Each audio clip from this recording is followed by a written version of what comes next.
So David Sampson's a person who's not going to give us the takes that we want. He's not going to give us more than he's comfortable with. And so to address this take scarcity, we bring on Tom Haberstroh, who has prepared an arsenal of takes. Tom, how many takes do you got for us? I've got 13 stats here, a rough, I don't know, somewhere around 13 stats that just like blew my mind as I'm picking up the pieces of this series, this Miami Heat upset. So yeah, I think I have like somewhere around a dozen things here. Yes. Baker's dozen. In this show, we do top 5, though. So you have 8 OLIs. That tracks. All right, Tom. So hit us with your first stat. Okay. In 32 minutes of fourth quarter and overtime action in the series, Jimmy Butler scored 43 points and had 1 turnover, which is the equivalent of 65 points in a 48-minute game. Is that 3 takes or 1? Which would be his second most impressive game of the series, I think. In 3 days. So there's a big stat going around about how this is like the 6th time that an 8-over-1 upset has happened. And I think that this upset is actually on par with the 2007 We Believe Warriors. And that one was the championship favorite, Dallas Mavericks, just like the Milwaukee Bucks. The difference is that Giannis was hurt for 2.5 games.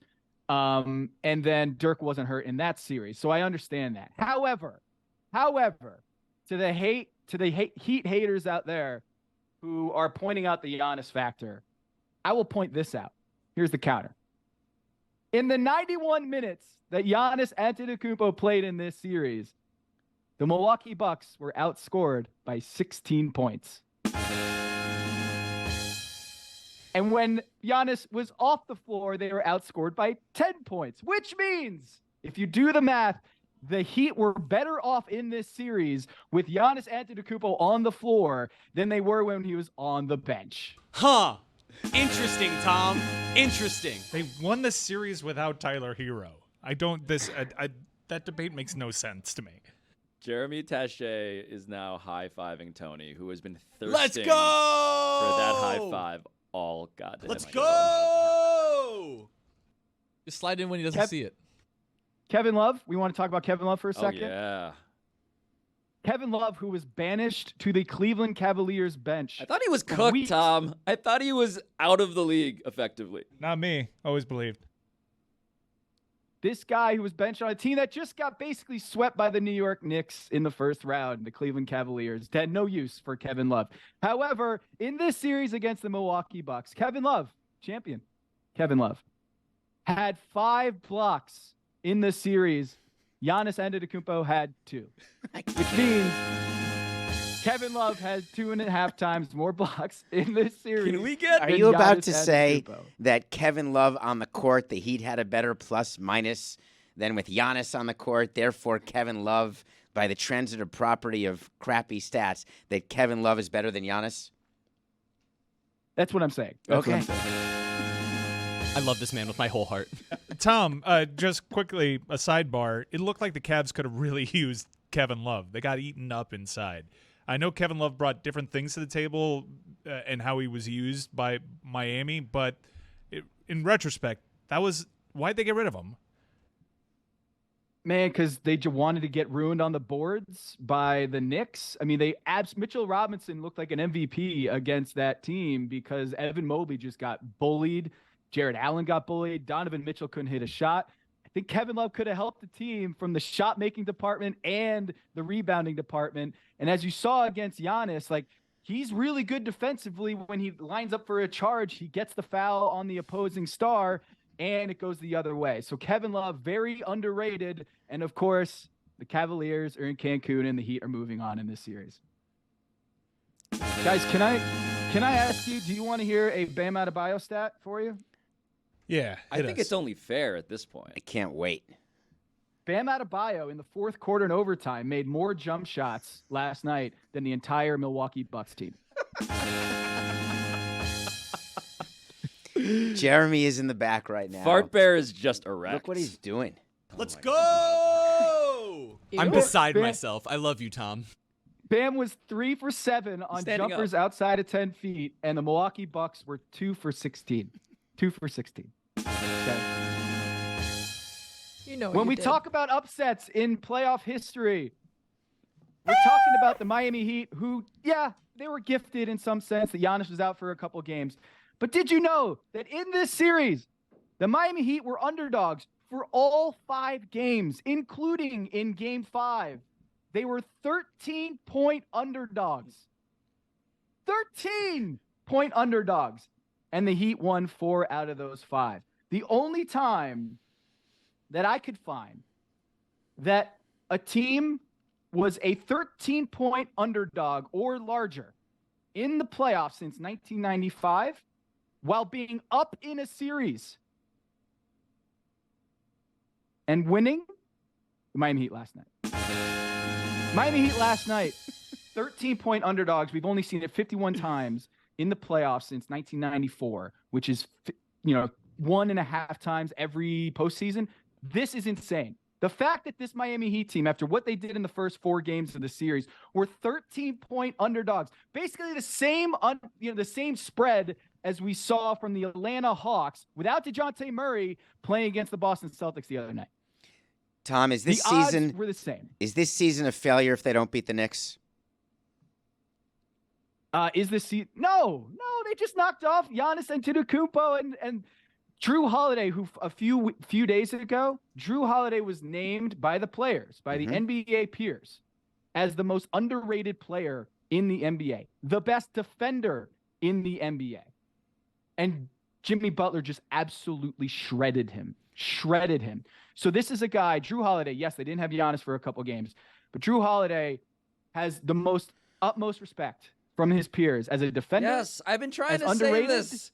But I'm asking a different incredible. question, Pablo. But you're saying, is any of this going to carry over as soon as the calendar flips over to the next series? That's all I'm asking. Very simply, that if they do not beat the Knicks, all of this excitement, does it get bottled up and saved over the offseason, or is it another ringless year for Jimmy Butler? A ringless year for Jimmy Butler? Is that where you're going? I feel like here, Tom Dave? has like 10 more stats to go, so maybe those stats will give us a window into how we should feel. They'll cover that next on Undisputed, David. Next stat, Tom. In 2019, when Jimmy Butler was traded to the Miami Heat for the great Josh Richardson, the top 3 Heat box score performances in playoff history, those 3 performances were held by LeBron James. The Game 6, Boston Game 6, that now ranks 11th. What? Nah, no, it doesn't. No, how? By what Jimmy measurement? Butler is how. But Jimmy Butler get out of is here. how. That was the whole world was on his shoulders. That was in the Eastern Conference. That was facing elimination. What? No, I refuse. This is 11. This is 11, maybe 3. This is game score. It's a PER 1-game metric on stathead.com. When Jimmy Butler was traded here, LeBron James had number 1, number 2, and number 3. Dwayne Wade had number 4. Dwayne Wade now ranks his best performance in the playoffs in a Heat uniform, now ranks 12th.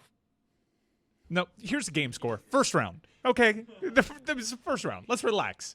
Context matters. I'm talking history, Mike, of Jimmy Butler. I'm talking in first the round Miami versus uniform. facing elimination and the entire blueprint blowing up and NBA Finals games, which may have been rigged by Tim Donaghy. And Stop it. championships. Yeah, just come on. First round. The next stat. Not a single ESPN panelist picked the Heat in this series. And in fact, not a single person picked Bucks in 7. Not even Bucks in 7. We got this one wrong, guys. I think we might have got this series wrong. Yeah, don't say we. It's him. I mean, it's Jeremy and Ryan. You guys got it Oh, right. I thought you and meant Tony, I Pablo forgot, and yeah. what he does for a living, other than this. The royal The me. royal we. Tom, you got more? Is it possible? More ways to show how Jimmy Butler's the greatest player to ever play in the history of the NBA? Calm down, Jalen Brunson. All right, ready for this one? Hate This is my Jalen last Brunson. one. Ooh. This is my last one I have Ooh. here. Ooh. I've been edging okay, towards ready? this entire time. We've been ramping up for this one stat, which I think is the best one of them all. Mike Budenholzer has 3 unused timeouts currently. Well, there you have it. If If not for that, the Bucks would still be playing. How do do you you think? do Do that? you think It's he's 0.5 gonna? seconds do you, left. Do you think Budenholzer's gonna wake up from like a midday nap on his couch and call a timeout? No, doesn't regret I don't it think at he all. is. He doesn't make adjustments. He doesn't. I mean, Drew Holiday was totally gassed. Jimmy Butler was in his head. It was just like they were playing. I've never seen a player of Giannis Antetokounmpo's stature in post game very nicely and graciously call out his coach for not making adjustments. Giannis might be the nicest guy at the podium we've ever seen of an MVP, but he said many things in that last night's press conference that just raised my eyebrows about how much he was calling out the coach and the lack of adjustments, how tired Drew Holiday was, how they didn't throw different actions at Jimmy Butler, that they weren't doubling Jimmy Butler. They took Brook Lopez out of a game in which they needed a very tall person to block the rim. And then Jimmy Butler just had that layup right at the rim. I want to ask you very quickly, because we have about 50 seconds left, why they took Brook Lopez out of the game. Was it the adjustment from Spoelstra to start initiating offense with Bam? Because it looked like Milwaukee had no answers defensively, and that might have been why we saw no Brook Lopez. Yeah, I think once Spo took out Bam, then I think Coach Bud had the reaction of like, all right, well, if Bam's out, I'm going to take out Brook Lopez. But then you had Pat Connaughton in the paint, the only rim protector that they had, and Jimmy Butler did this one-handed alley-oop thing, which is just insane. So pushed off. Eric Spoelstra, if not the best coach of all time, proved it in this series. He is one of the GOAT coaches in NBA history. Filipino. Coaches. Go Heat. I'm pretty tired of sitting in this chair and talking only about the Miami Heat. I appreciate the fact that we are in Miami. I appreciate the fact even that there's a lot of people from Miami listening. We are a national show. We have now been here. I've been sitting on my ass since 8 a.m., starting with nothing personal, and we have not mentioned the fact that the Knicks advanced to the second round. So? I hear you. It's provincial. I get it. Yes, and we also haven't mentioned that Marcus Freeman went to the state dinner last night at the White House with his mom to honor the 70-year relationship between the United States and South Korea. Oh. How could we not have mentioned that in the first 2 hours that we've been here and 3 hours that I've been here? I don't know, David. The second It's Asian American we outrage. mentioned, Spoelstra and now Freeman. Filipino. You know why we're Spoelstra, doing that. Filipino But, Jackson. I mean, you mentioned why we're doing that because we're a Miami show, and if you turn on cable television right now, there is no shortage of giving the Knicks their flowers. I didn't say I want to give them flowers. I said I want to give them some oxygen. And I want to point out that all of the people in New York who are going crazy on 7th Avenue and Spike Lee, who is cheering and getting ready to go to the NBA Finals and get the first championship since '73, it's the first round. And what I'm trying to communicate to people is all this irrational exuberance over first rounds is the equivalent of winning the play-in tournament or the LDS in baseball. It's nice. I grant you. It's cool. But this is not the goal. If you are a New York Knicks fan, it can't be good enough to make it out of the first round. I'm not satisfied in any way. You know what feels good, though, if you're a Knicks fan or have, like, the vestigial feelings of Knicks fandom, as I do, buried in my body? This Jalen Brunson thing. Mark Cuban, right? Owner of the Dallas Mavericks, previous employer of Jalen Brunson. He got this so wrong in a way that makes me think he should not be allowed to be on Shark Tank anymore. I think what you read is not how it went down.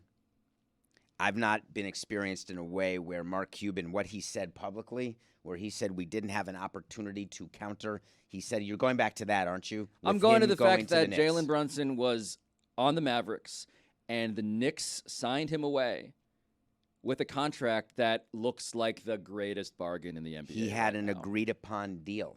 It was done. He was fully tampered with, fully agreed to. The relationship with Leon Rose, the relationship with Rick Brunson, his dad, Former all Knick. that is simple to say that Mark Cuban did, and I'm not defending Mark Cuban. I've gone after him on Nothing Personal every morning at 8 a.m. live all the time, except for the fact in this case, you can't get a player to stay with you who already has a deal to leave.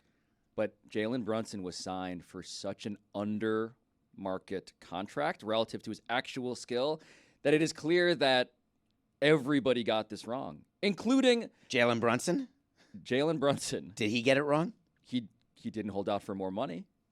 Jalen Brunson is a guy who now might be, David. Don't say this. Are you about to say he might be the best guard in the league? No. I'm saying that he might be a very plausible best or second best player on a championship team. Oh, sorry. I thought you were going to say the best Knick he of all needs time. help.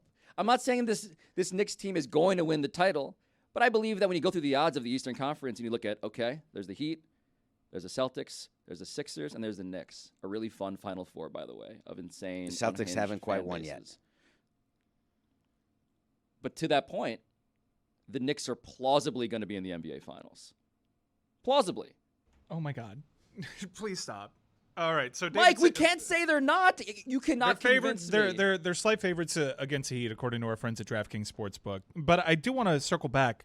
You mentioned the last segment, and I know you're a Knicks fan, David. You mentioned the last segment that you don't like Jalen Brunson, and I haven't heard that from any Knicks fans. It's all this hyperbolic BS that Pablo's espousing. He's Why making don't $26 million? Why don't you like Jalen Brunson? Because he was amazing. Because he was a willing participant in this tampering. Why don't you like Jalen Brunson? I think because what he has caused is for people to forget some of the great players who played for the Knicks who have accomplished more in a Knick uniform than he has.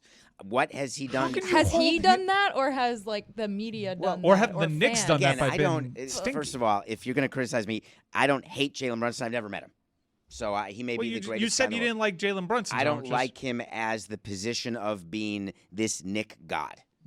What has he done as a Knick so far? I mean, I'm with your take. It's just I'm surprised to hear it from a Knicks fan because that's the total antithesis of what I've heard. The thing about David's position, by the way, in general, and I appreciate this, David is looking at this from the perspective of the end of the documentary, right? We're going to look back on this postseason once the title is awarded to whoever it is. And you're using the test of now how do we feel about this thing that we're all deliriously excited about in the present. And this is true of Jalen Brunson being one of the great guards in this league, one of the great initiators of offense in this league. It is true of Jimmy Butler and Tom Haberstroh's 15 stats about how he is the best postseason performer in Miami Heat history, basically. You're saying the present tense is deeply overrated. I don't love when people in sports, and this is an occupational hazard because it's given to you every day in your job, people telling you that what you've done is either A, you've created the worst moment of their lives, or you've created the best moment of their lives. And I have always taken the position I want to create a moment in someone's life. I don't want to be responsible for the best or the worst because it changes so rapidly. So I think that's what's happening with the Heat, where we covered it for 3 hours, and now with the Knicks. For a lot of Knicks fans, this is the best moment of their Knicks fandom. That's why they're dancing on 7th Avenue. There has not been a lot to celebrate if you're a Knicks fan for the last few decades. But I want there to be the ability to what's left in your tank if you are on 7th Avenue partying Trust like me, it's 1999. there's a lot in that tank. 9th Avenue. There's a They lot have- in they that have Just gonna federal keep going reserves. avenues. So that's it. The second round, it'll be 7th Avenue and 8th Avenue. If they make it to the finals, they'll do it down to 6th Avenue. They'll take over. And if they win the title, that's it. Then it's every avenue. No, it'll be a flat-out riot. Oh no, this is why the Knicks, for all of the overratedness that Mike is referring to, how and Rodgers, by the way, now with the Knicks, you're getting this bias towards these teams that are going to celebrate their suffering as if it's exceptional. And that we're going to elevate these players because they've overcome that suffering to a degree that's unreasonable. But the reason that the Knicks are such a great story is because of these people. It's as much because of the way the fan base is proving that this is fun. All you're doing is bringing attention to your failures. That's why I'd have Yeah, a problem but with it if I'm a the Knicks, Cub- if I'm a What? Knicks executive. You were working in baseball when the Cubs thing happened. The Cubs thing is a great example. They go crazy. Theo gets to go to the Hall of Fame for winning the World Series with the Cubs when that franchise had the reason it was noteworthy. What were the Cubs? They won in 16. The Cubs are the same as the 03 Marlins. I'm not sure there's a difference at all. Well, The Cubs are No. the same Tell as me- the tell me- 03 Marlins. Don't repeat the question. Answer it. How are they different? Are they a dynasty? I had to repeat it Decades 'cause it was upon staggering to decades hear. upon decades. I'm talking about the 16 Cubs. Well, the 16 Cubs were a remarkable story because they had lost 108 years in a row They since their hadn't. last World Series. The organization had. Correct. But that group of players that were put together by Theo, who is being looked at as the god But of Cubs baseball. fans for generations passed down from other Cubs fans did not believe that they would ever win anything in the postseason. There was a curse. They're the lovable losers. There's 100+ years of complete abject failure as an Do we organization. really have to explain the Cubs to David Samson? No. You're explaining to how you are reacting, and you can give me all the looks you want. You're explaining how you're reacting. Are we to the Cubs. mansplaining the Cubs to you? I don't like. I am trying it's to draw the- inseparable. Their legacy of losing. The laundry matters. 2003 Marlins and the 2016 Cubs, sure, there's some similarities. They're not the same team. They're not the same thing. It's the same as the 2020 Dodgers. If you win one title, you're not a dynasty, right? The Cubs didn't build a dynasty. Theo didn't build a dynasty. The Knicks have suffered from 50 years. Giannis said it, right? The Bucks did the same thing. Is this a Theo thing? Is this I don't Is even this know a Theo what the thing? argument This is a here. Theo thing. Let's go back. It's Red a Theo Sox. thing. The This Red is- Sox. He did it with the Red Sox too. You were there for that. Yes, I was. What? Why am I explaining baseball history? These are perennial losers. It matters. Like all the Are the long Knicks- suffering. But Jessica said the Knicks are perennial losers. I did not say they're perennial You losers. said that I'm I'll saying say like for whole it. They are. generation. they perennial have not losers. been Yeah. successful in Perennial.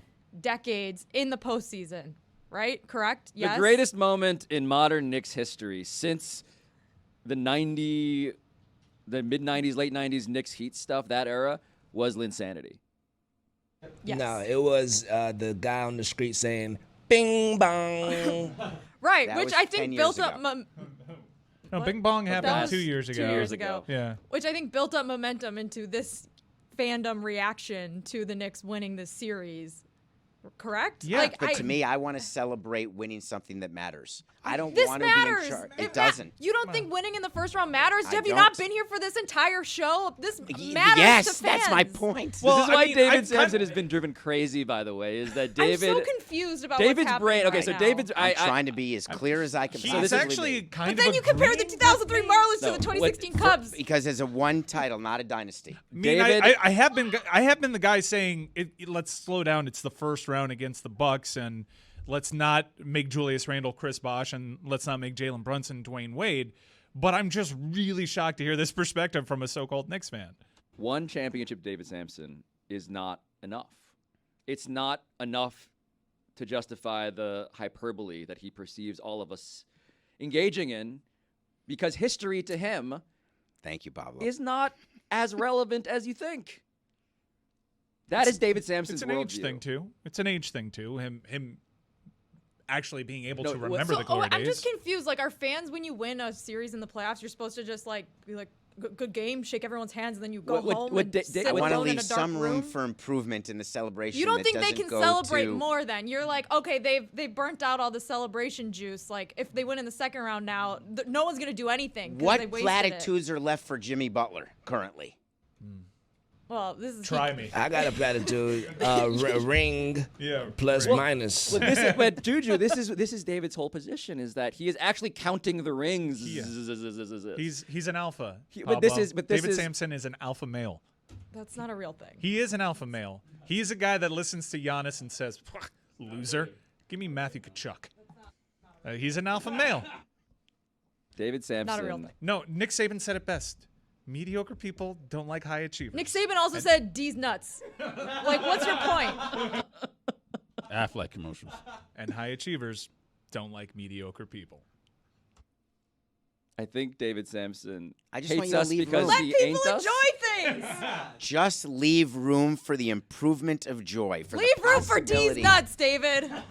There is not enough room in this studio for that. What about Bofa? Hell yeah. What about the Mind Goblin? Heat in 5.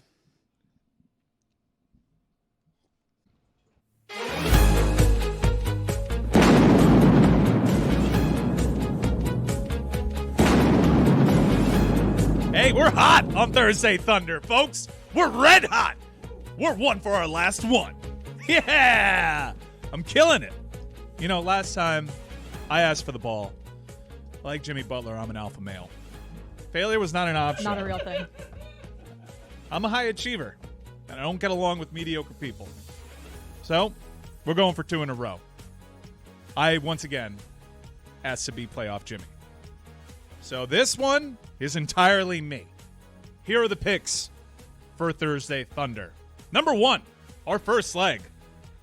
We think the Celtics finally put this series away. And we're going Celtics, money line. Money line. They have to do it on the road. But we're going Celtics, money line to start this parlay.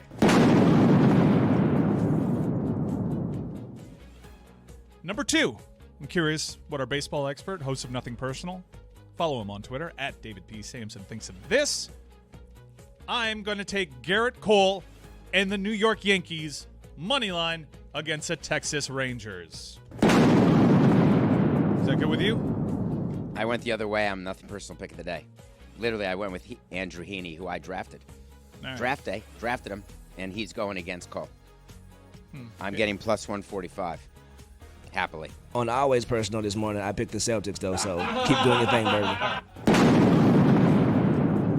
So, for the second leg, we're fading the Rangers, but for the third and final leg, and our most difficult leg, we're backing the Hockey Rangers.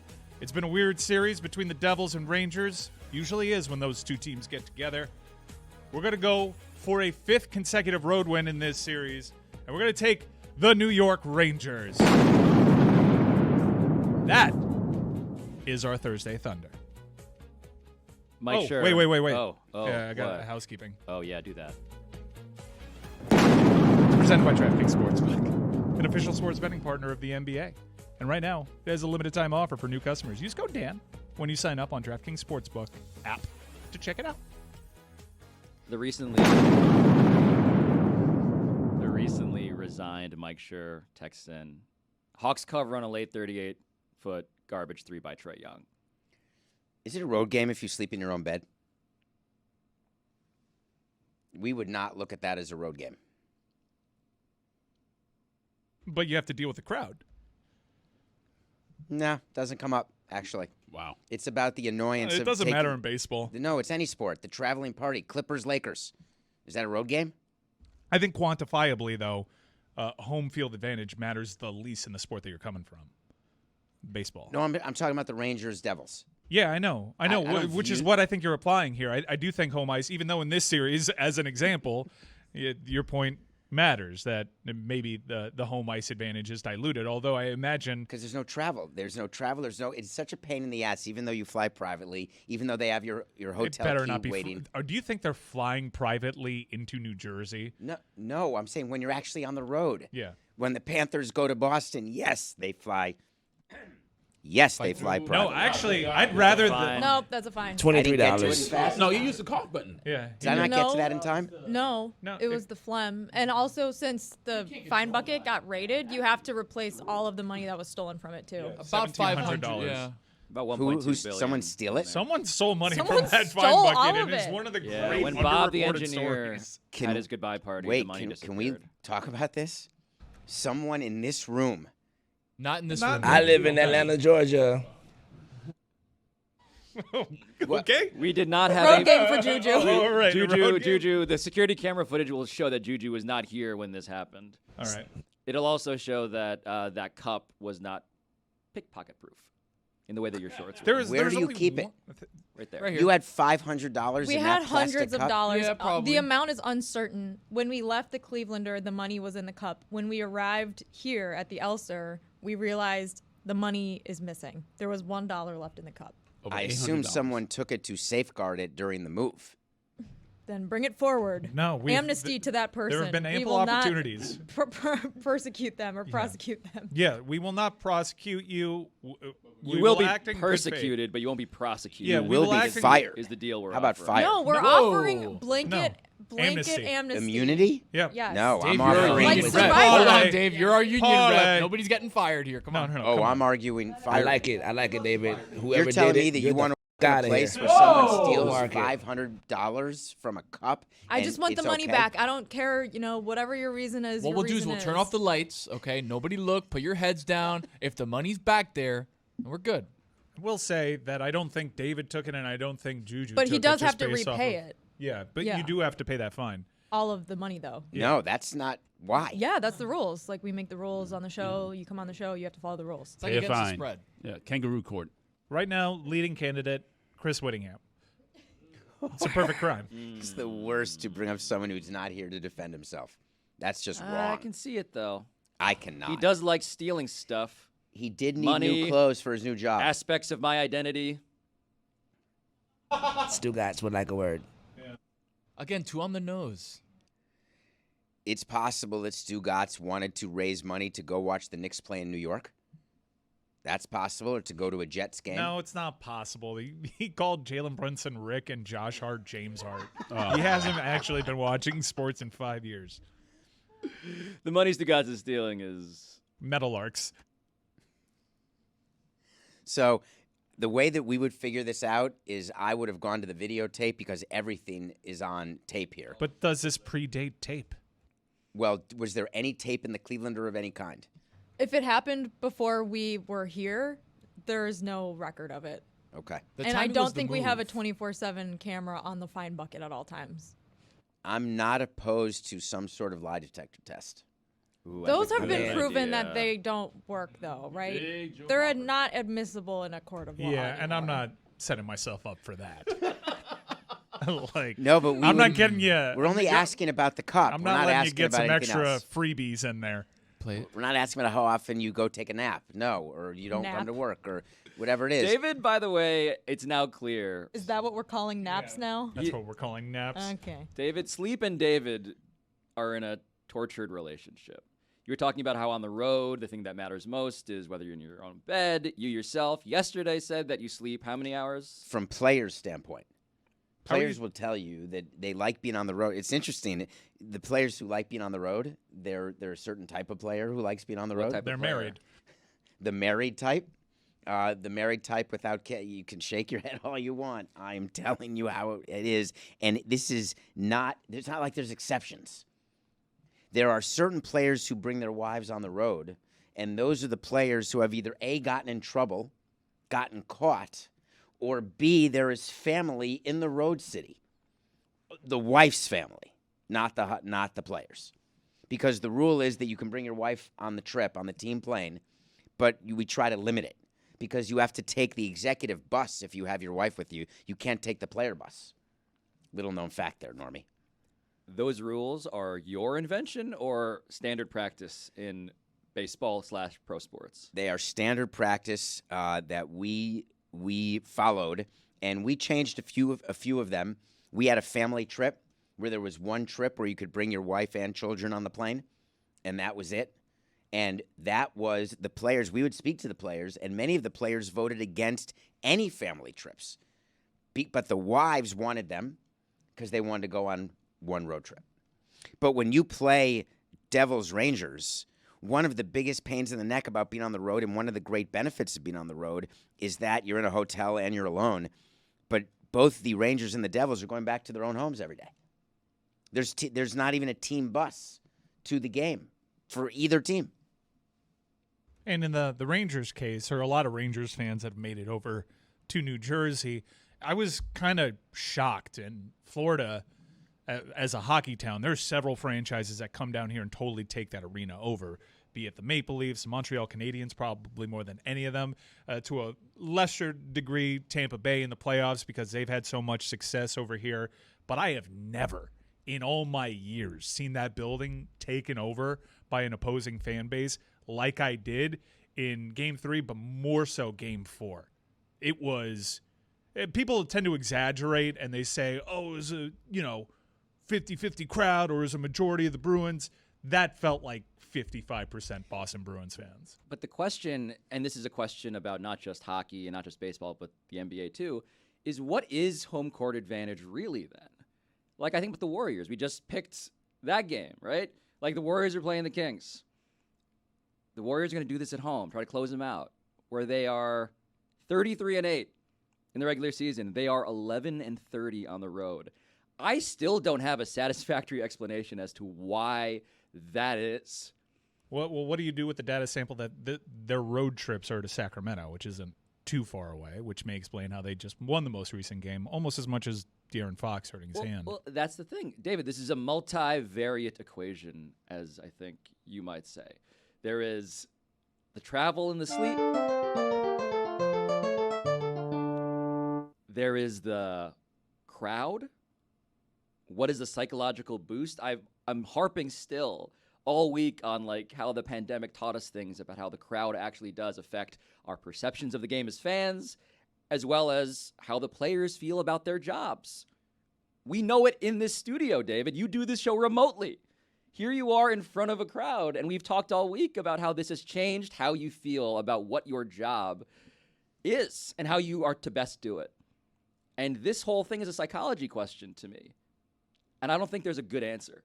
We've had, it's interesting because we have psychologists who talk about that, and you bring them in to talk to the players, because what the Warriors are, when you have a split, and Knicks teams have been famous for that. They've been terrible at the road and good at the Garden over the years prior to this year when it's outstanding with Jalen Brunson as the greatest Knick to ever play. And one thing that we try to impress the players with is that the best teams are the ones who don't care about the crowd. The size of the crowd, the roar of the crowd, the excitement of the crowd, hushing the crowd, that is a motivator for some players on the road to win, to hush the crowd. And we try to take that motivation away because we don't want it to be crowd dependent. We don't want it in any way to be anything other than dependent on them maximizing their abilities to win a game. But that's exactly why I find Jimmy Butler irresistible. Trae Young, for all of his flaws, irresistible. These people who get off on the crowd. These people who are performers, David, the people who can perform. Reggie Miller didn't get off on the crowd. Oh, yes, he did. No. I watched. There was an entire documentary. Dude, he was giving the choke sign to Spike Lee sitting courtside. That was about Spike Lee. That was not who is about in the Garden crowd. Spike Lee is way different than the Garden crowd. Spike Lee is different than the ordinary Knick fan. Spike Lee represents something to Reggie Miller different than the guy in Section 111. Can you imagine Jimmy at the Garden? We don't have to imagine it. It's about to happen because it's the greatest thing to ever happen. Jimmy Butler is in the second round.